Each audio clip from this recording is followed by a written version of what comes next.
popok segala macam. Gue jualan seperti itu sampai akhirnya bangkrut. Gue sempet. Yang pertama gue Gojek dulu. Gojek car. Ojol, yes. Enggak. Apa? Motor. Dan itu anak-anak gue nggak ada yang tahu.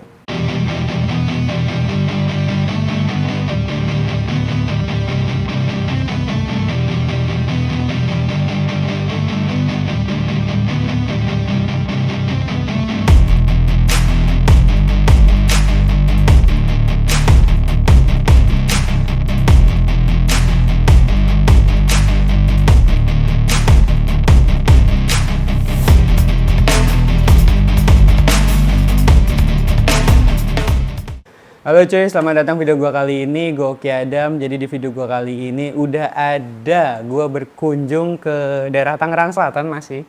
Pamulang, ada Om Yogi, tas dulu Om. Halo, Om. Sehat Om? Sehat. Alhamdulillah. Ada Om Yogi, kenapa suka motor? Suka motor tuh sebetulnya gue pertama kali aktif ya. Aktif bermotor itu di 2001. 2001? Ya. Itu dulu awalnya tuh gue suka motor-motor 2 tak. Jadi dari Satria F1 ZR, terus Satria F1 ZR. Yamaha F1 ZR. Lupa. Yamaha F1 ZR. Terus punya Ereking juga sempet. Ereking, terus punya RGR ya. RGR Suzuki. Ya, Suzuki. Jadi pokoknya waktu zaman itu tuh 2 tak, hampir semua anak-anak motor tuh makainya 2 tak. Oke, Gitu. 2001. 2002, tahun 2000-an lah, awal banget. 2000-an awal ya, di Pamulang. Jadi gue gede kebetulan di Pamulang, jadi ya mainnya anak-anak Pamulang main ke Jakarta gitu aja. Gitu. Dan akhirnya ke custom. Nah. Ya, ke custom. Ke custom tuh dari kapan Om? Custom itu gue juga sebetulnya nggak jauh-jauh dari situ tuh, jadi nggak tahu Oki tahu apa enggak, Mas Oki tahu apa enggak. Gue tuh sempet ikut acara yang namanya Kenduri Motor Nasional, Kemon. Itu tahun berapa? Kalau nggak salah ya, itu 2002 atau 2003. 2002, Iya. 2003. Atau, udah jadi, pasti nggak tahu. pasti nggak tahu. Nggak tahu. Oke, pasti nggak tahu. Jadi pada saat acara itu, jadi namanya itu diadain oleh tabloid Motor Plus. Ngumpulin komunitas nih ceritanya. Campur tuh komunitasnya. Waktu itu kan gue masih main motor 2 tak gitu ya. Main motor 2 tak, tiba-tiba datang tuh anak-anak maci. Anak-anak, wah yang motornya udah mulai aneh-aneh. Sampai akhirnya gue ngeliat chopper. Gitu, jadi tuh sebetulnya gue benar-benar jatuh hati chopper itu ya di 2002 ya mungkin ya, 2002-2003 gue lupa. Dan sejak itu udah mulai mau bikin atau udah bikin? Udah, jadi abis setelah acara itu nggak jauh dari situ gue bikin nih chopper. Basicnya CB100. CB100. Jadi ya dengan pengetahuan yang sangat minim tentang chopper, yang penting rigid. Pada saat itu ya di kepala gue, potong sasis, las, sambung, rigid. Udah, gue main CB100 tuh. Awal banget CB100. Itu bikin di mana? Tukang las. Kalau Oki dulu bikin cafe racer itu di tukang las pagar. Oh, sama. Cuy. Jadi balik lagi ya, teman-teman, kita ngalamin fase semuanya yang sama ya. Betul. Minim literasi. Yes. Koneksi belum ada. Ya, betul. Terus juga keterbatasan segalanya. Benar. Kalau lagi rasain keterbatasan secara uang, jarak untuk ke bengkel custom. Persis, sama. Dan harga untuk bengkel custom pada saat Betul, itu. Jadi sama keterbatasan itu adalah tahap untuk kita belajar. Betul. Benar kan? Betul. Dan akhirnya itu udah dibuat CB100 itu. Dibuat CB100, tapi akhirnya main terus kan. CB kok kayaknya CB kurang nih gitu kan.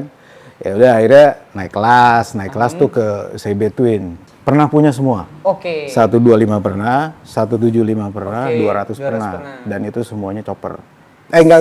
Yang 175 ori dan bersurat. Dan murah waktu itu harganya. Belum kena gorengan. Banget. Itu sampai kalau nggak salah 2011 tuh aktif tuh. Tapi gue nggak banyak main keluar nih. Gue lebih ke main sama teman-teman deket gue aja sih. Sempat tergabung komunitas mungkin Om atau apa pada saat sampai sekarang atau dulu? Dulu sempet, nggak tahu nih, gue bisa diceritain di sini apa enggak ya. Dulu ada satu klub namanya Southland. Southland. Southland itu pecahan dari BB. Yang dulu mereka berantem. Dan akhirnya pecah kok kan. Bikin sendiri namanya Southland. Ya waktu itu ada di Tangerang Selatan. Gue salah satu awalan member lah mungkin ya, yang gue masuk klub gitu ya. Yang benar-benar klub gitu.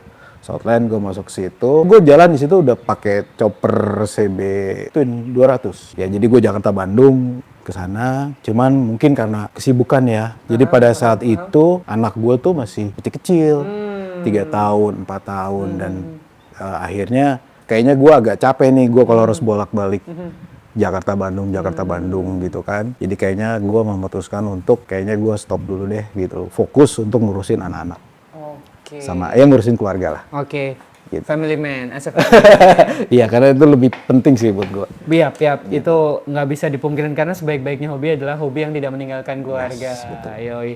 Dan pada saat itu Om, akhirnya kan berarti udah lama banget. Lama banget. Jadi vakum gue tuh gila lama banget. Jadi dari 2011 sampai akhirnya gue benar-benar main lagi sama ini motor. Mungkin sebelum ini gue pernah punya yang lain. Di sekitar 2021 mungkin ya. Oke, jadi 10 tahunan lah kurang lebih. vakum. Gue benar-benar gue lepas itu motor banyak yang gue jual-jualin. Mungkin karena baru dikasih lagi kesempatannya di 2021 baru gue main lagi. Oke. Gitu. Itu pemicunya apa Om?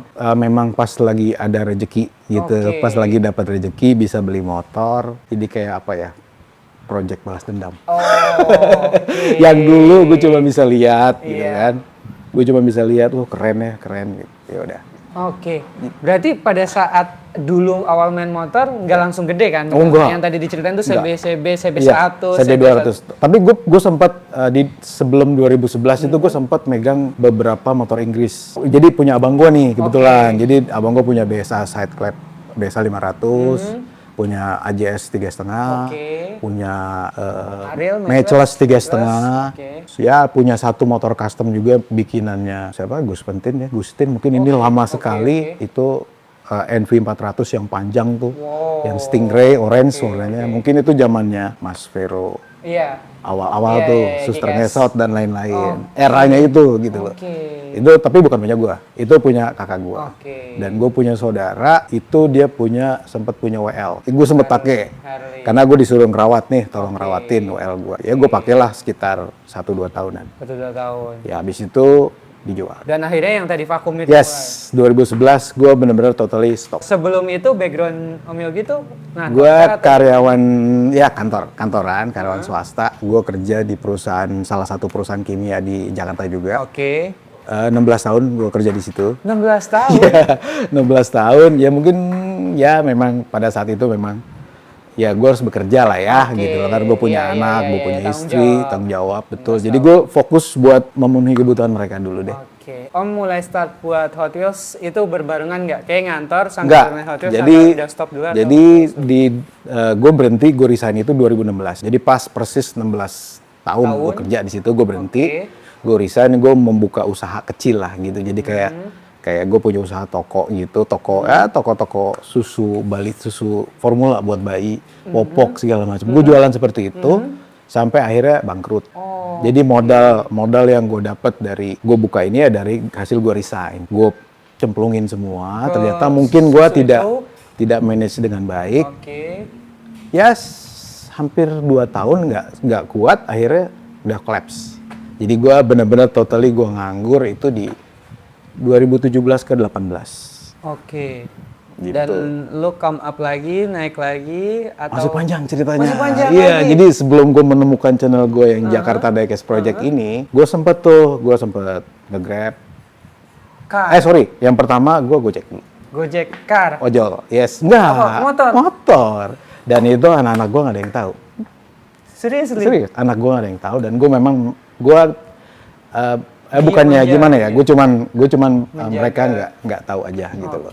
Dan mereka memang benar-benar nggak tahu gitu loh. Jadi pada saat waktu itu gue sempat Gojek kalau nggak salah hampir setahun. Lumayan rontok. 2000 berapa itu ya? Kayaknya 2017 deh. 2017. Iya. Awal-awal Gojek ada kali ya? Gue kayaknya udah fase kedua nih. Masuk gue angkatan yang kedua. Jebolan. Gitu. Itu saya entah kenapa pokoknya gue nggak terusin deh gitu ya. Gue nggak terusin, gue capek, nggak kuat kali ya gue ya. Terus akhirnya gue pindah ke GrabCar. GrabCar itu berjalan sama hampir setahun juga. Dan gue rasa nggak catch up nih. Maksudnya kayaknya nggak bisa buat gue gitu loh. Akhirnya di 2018 itu gue berpikir ya gue minta izin dulu sama istri bahwa ya gue mau bikin channel YouTube. Pada saat itu gue blank, gue nggak tahu cara nge-shoot, gue nggak tahu cara ngedit, gue nggak tahu cara custom mobil gitu. Tapi walaupun sebetulnya memang gue mulai itu 2018 di bulan April kalau nggak salah. Main tuh diecast anak gue banyak, Hot Wheels, gue bikin, gue Diecast anak ya? diecast anak gue, enggak, gue nggak beli, ya? Oke. gue nggak punya sama sekali, Oke. gitu. Terus ya udah gue bikin, gue modif, ternyata kok oke nih, bagus gitu. Gue merasa puas lah ya buat bikinan gue sendiri, happy, betul, happy. Ternyata gue bisa, ternyata gue masih bisa. Karena dulu gue waktu dari SD sampai SMA tuh gue suka ngerusak mainan. Oke. Kerjaannya gitu, ngebongkar mainan. Gue modifikasi pasti. Itu dari kecil tuh. Jadi gue dari gue SD kelas 5 sampai SMA tuh gue selalu modifikasi diecast. Skala apapun. Oke. Gitu sampai akhirnya gue harus sekolah dan gue harus kerja, keluarga. Nah, akhirnya di 2018 gue kerjain lagi itu. Ya, gue kerjain lagi, wih bisa nih. Di Instagram gue bikin Jakarta Diecast Project dan responnya baik. Gitu. Jadi kayak semangat buat gue gitu. Jadi emang lu bikin akun itu atau akun pribadi lu rubah jadi akun Jakarta Diecast Project? Akun gue bikin. Bikin Ya, nol, niat. terus konten taruh Yes, situ. karena gue udah punya akun pribadi sendiri oke. gitu. Terus akhirnya gue bikin akun Instagram dulu di awal. Kalau nggak salah, gue baru masuk ke YouTube itu di bulan Juli. Oke, di tahun yang sama. Di tahun yang sama. Oke. Karena gue merasa udah confident nih, gue udah ada sedikit knowledge lah Yes. untuk modifikasi si Hot Wheels ini. Yes, Gitu. dan cara set Nah, edit tinggal gue belajar kan. Sharping gitu Iya, ya. betul, gue belajar Skillnya. nge-shoot, gue belajar Ngajarin editing lagi, iya. gitu. Ya gue dibantu sih sama sepupu gue gitu. Dia memang bisa, dia mengerti apa kamera, video. Jadi akhirnya gue belajar lah di tempat dia kurang lebih seminggu ke rumahnya bolak-balik Makin naik seru KRL gitu. Di mana? Enggak, jadi waktu itu gue kebetulan waktu gue pertama kali gue bikin kenapa namanya Jakarta Diecast Project. Karena Itu pada saat gue masih tinggal di Kuningan. di Jakarta. Di Jakarta. Oke. Betul. Jadi pada saat itu gue tinggal di sana di Kuningan, makalah lahir tuh Jakarta Diecast Project karena waktu itu gue tinggal di Jakarta. Jadi sejarahnya tuh Jakarta Diecast Project karena memang gue bikin di sana. Bikin di Jakarta. Yes, gitu. Jadi ya udah udah jadi gue coba memberanikan diri untuk ke YouTube. Gue nggak tahu sama sekali YouTube. Jadi gue benar-benar otodidak. Jadi gue pelajari aja tuh. Ini gimana caranya monetize. Oh caranya oke. Ya udah jalanin aja gitu kan. Ya dulu istri cuman titip pesan karena pada saat itu gue minta izin ke dia begini sih maksudnya. Ya gue minta pengertiannya karena mungkin beberapa bulan ini gue nggak bisa ngasih uang. Oke. Alhamdulillahnya pada saat itu istri kerja kerja juga. Jadi gantian mungkin sebutannya. Enggak, atau gimana? jadi kayak apa ya? Jadi gue bener-bener total nggak nafkahin apa-apa. Gitu, nggak nafkahin keluarga gue. Ya dari bulan mungkin April itu gue masih nge-Grab. Pokoknya dari Juni. Dari Juni sampai akhir tahun, setengah tahun lah. Gue nggak bisa kasih mereka apa-apa gitu. Jadi ya gue cuma ya akhirnya berbuah hasil gitu loh. Jadi gue bikin YouTube, gue konsisten. Ternyata ada satu video gue yang meledak nih. Meledak itu kalau nggak salah di bulan Oktober. Di bulan Oktober waktu itu gue inget subscriber gue itu baru 200 kalau nggak salah ya. 200 gitu. Lalu setelah gue keluar video itu dan booming, seminggu kemudian subscriber gue tuh naik jadi 7.000. Wow. Dalam waktu seminggu. Bret, naik cepat. Pokoknya gue nggak nyampe dalam waktu sebulan subscriber gue itu udah 14.000. Wow.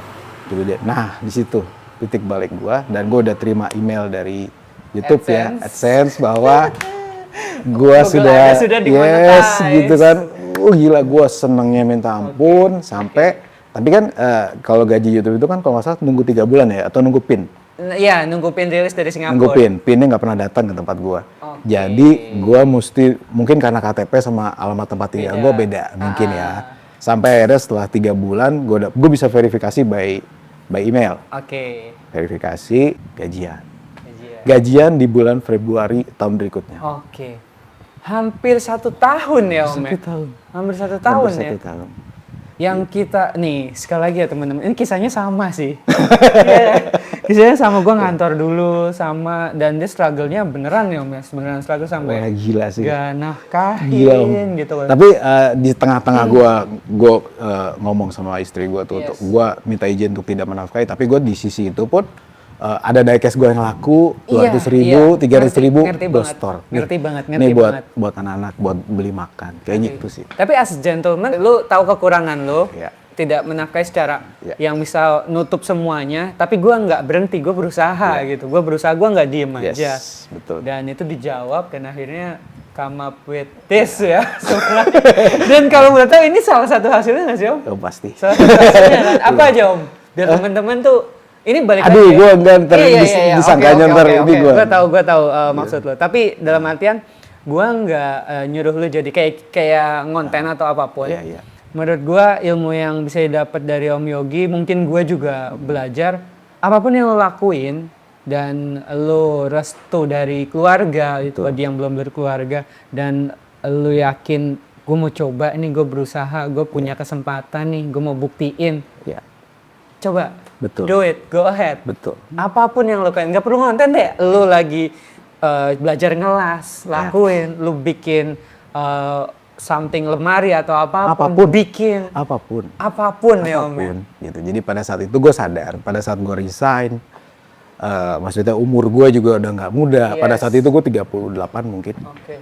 Umur gue udah nggak muda, jadi ya gue coba apply, ya lawannya kan pasti yang lebih fresh graduate dan ya udah gue sudah lah. Jadi gue cukup sadar diri dan gue tidak mau memaksakan itu, gue tidak mau menyalahkan keadaan, tapi ya gue yang harus bergerak gitu. Benar. Apapun caranya, yang penting pertama ya kita harus tahu prioritas untuk apa kita kerja gitu loh. Ya untuk keluarga pasti kan, untuk keluarga, menafkahi istri, anak, orang tua mungkin gitu ya. Terus sama ya, kita tidak ada niat jahat. Benar. Gitu. Yang penting semuanya baik gitu. Keren. Gitu aja. Ini sama banget sih. Oh gitu juga? Sama banget. Oh, iya, kita Sama tos banget. dulu kalau gitu. Gitu. Cuma kita beda zaman aja, beda angkatan kali ya. Jadi sama banget sih. Iya. Gue tunggal, gue juga seperti itu ngelakuinnya, dan sampai sekarang alhamdulillah ada rezekinya. Padahal gue juga nggak tahu nih Om. Nggak tahu bulan depan ada kerjaan atau enggak. Betul. Ini apa enggak, ini apa. Tapi yang salah adalah ketika lu berhenti. Ya. Tetap bikin aja yang lu suka, kerjain. Bener banget. Jadi ya kita nggak boleh nyerah. Kita laki-laki Iya, gitu. iya, udah. Jadi ada sesuatu yang kita perjuangkan. Bener, gitu. Jadi ya nggak boleh menyerah. Iya. Gitu aja sih. Hot Wheels pertama yang pop up yang meledak itu modif apa tuh Om waktu itu? Nissan 180SX.